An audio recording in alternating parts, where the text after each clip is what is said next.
love it. My wish is that it will also be helpful for parents, teachers, grandparents, godparents, and other adults who are bombarded with questions from the children in their lives, or perhaps still have questions of their own. I hope your curiosity takes you somewhere wonderful today. Love from Molly.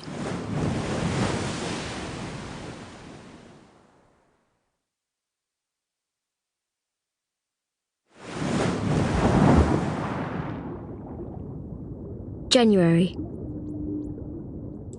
1st. Can blue whales talk to killer whales?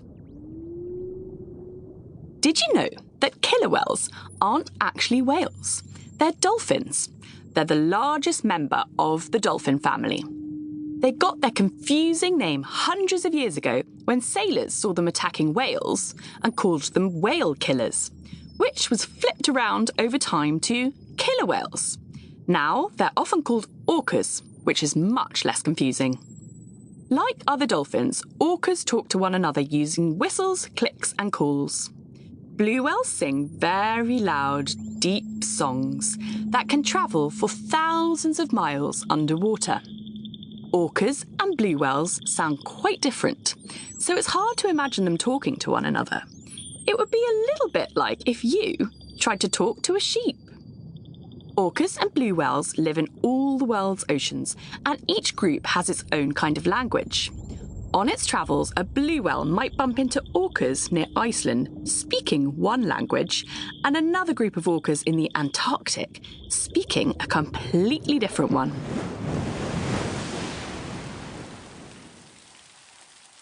January 2nd. What does Incy Wincy Spider need? In the song, Incy Wincy Spider needs to get up the water spout.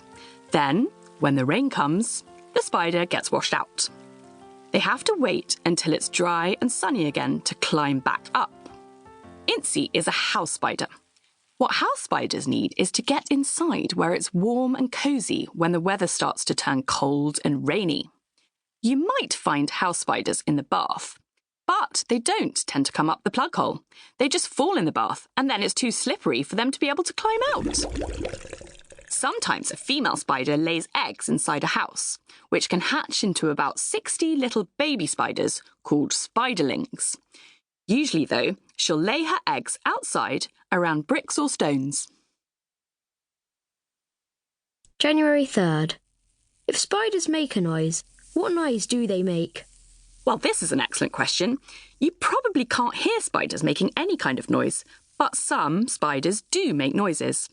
Spiders can hiss, purr, and buzz. A spider purrs and buzzes by rubbing the hairy bristles on its body together. To attract females, male wolf spiders sing through the forest floor by banging parts of their bodies onto leaves on the ground to make a sort of purring noise. Spiders don't have ears, but they can still hear. How do they hear? Well, they use their hairy legs.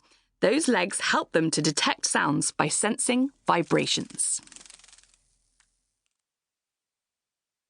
January 4th. Why do we breathe garlic breath, but not noodle breath or apple breath? Well, garlic is filled with chemicals called sulfur compounds. When you eat garlic, they go into your blood. This is really healthy for your blood, but it's not so great for your breath.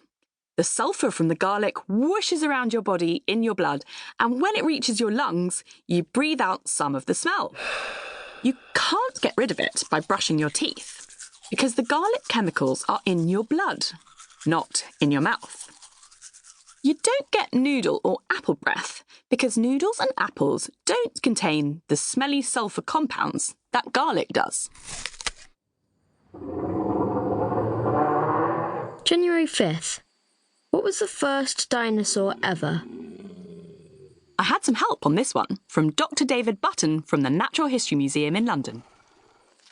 The earliest dinosaurs we know of lived in the southern hemisphere, which is the half of our planet that's south of an imaginary line called the equator. They included Eoraptor, which lived about 230 million years ago in Argentina. There was another one called Saturnalia, which lived about 230 million years ago in Brazil and Zimbabwe.